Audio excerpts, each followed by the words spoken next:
Hi hello నమస్తే అందరికీ. మన డైరీ ఫామ్లో ఏమేమి గడ్డి వాడుతున్నాం అనేది ఈ వీడియోలో మీకు ఎక్స్ప్లెయిన్ చేస్తాను చూడండి. ఇదైతే గడ్డి రకం జొన్న అంటారు, గడ్డి జొన్న అంటారు, లేకపోతే బొంత జొన్న అంటారు. ఇంకా ఇంగ్లీష్లో అయితే COFS 29, COFS 31 అని కూడా పిలుస్తున్నారు. దీంట్లో హై ప్రోటీన్ అండ్ ఫైబర్ ఎక్కువగా ఉంటుంది. ఈ రకం గడ్డి కానీ ఈ రకం గడ్డి జొన్న కానీ తినడం వల్ల పశువులకి ఎటువంటి నష్టం అయితే లేదు, అన్ని లాభాలే ఉంటాయి.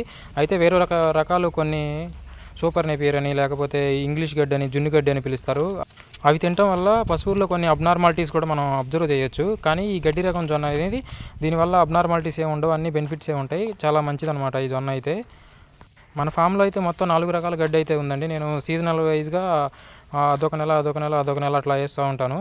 ప్రస్తుతం ఇదైతే గడ్డి జొన్న అండి. ఇంకోటి నా దగ్గర జున్ను గడ్డి, ఇంగ్లీష్ గడ్డి అని పిలుస్తారు, జున్ను గడ్డి. ఇంకొకటి వచ్చేసరికి సూపర్ నేపియర్ కూడా ఉంది, రెడ్ నేపియర్ ఉంది. ఇంకోటి హెడ్జ్ లూసన్ కూడా వేసానండి. ఈ మధ్య నేను కొన్ని గొర్రె పిల్లలు కూడా తెస్తున్నాను, వాటి కోసమని హెడ్జ్ లూసన్ కూడా ఉందండి.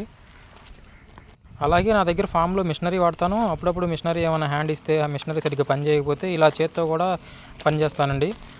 ఈ రకంగా ఉంటేనే మనం డైరీ ఫామ్ని మెయింటైన్ చేయగలం.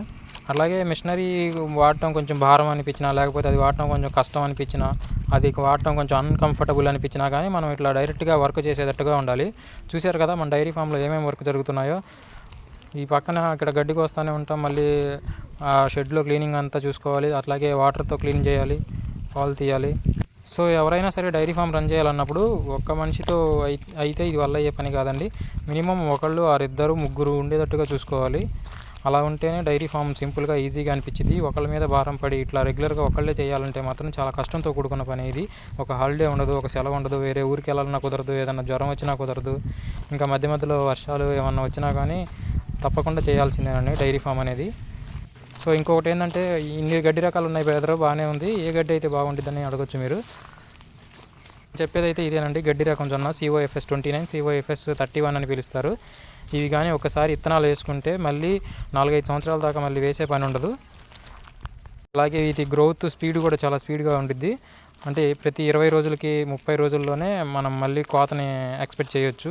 అలాగే మధ్యలో ఎరువు కానీ యూరియా కానీ అట్లాంటివి చిమ్ముకోవడం వల్ల చాలా తొందరగా అయితే వచ్చిద్దండి ఈల్డ్ ఇది.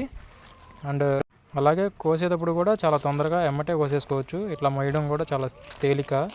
సో ఇటువంటి గడ్డి రకాన్ని అయితే డైరీ ఫామ్లో ప్రిఫర్ చేయొచ్చండి. సో ఇట్లాంటి మరెన్నో అప్డేట్స్ మన డైరీ ఫామ్ వీడియోలో వస్తున్నాయి. Please like and subscribe. Thank